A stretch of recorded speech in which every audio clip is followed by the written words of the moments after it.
Ganyan ang tunay na reyna. Hindi kailangan mamilit para palakpakan ng marami.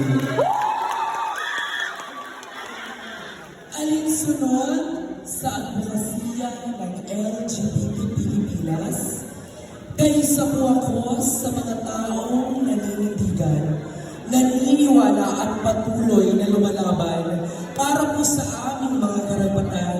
Kaya para po sa ilang mga tao na naniniwala na amin pong mapagtatagumpayan at maisa sa batas ang aming ipinaglalaban, maaari po ba akong makahingi ng isang masigabong palakpakan?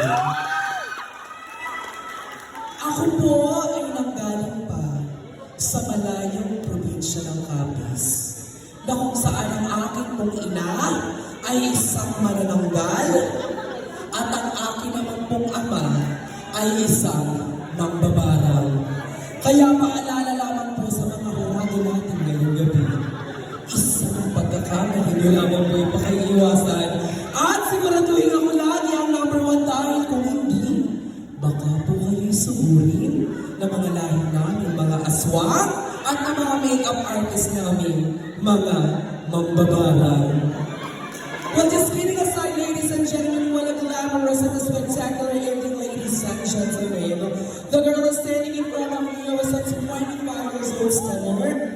My true name in my real life is Pao Mendoza Garcia, and I am very proud to say that I graduated, of course, the Bachelor of Hospitality Management, and I must say that I am a proud scholar ng Bayan and a magna cum laude graduate.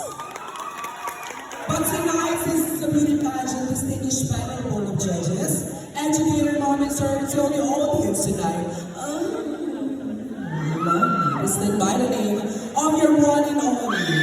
I am your newly crowned Miss Charm Philippines 2024. The pride of Pampanga, Pinipining Cyril Payugo. Pinipining Cyril Payugo na nag-iwan po sa inyo ng isang katotohanan kataga, katawan kumanpoy chubby. Huwag na huwag niyo pong mamalitin. Dahil ngayong gabi ako po ang magpapatunay na chubby is the new. Sama!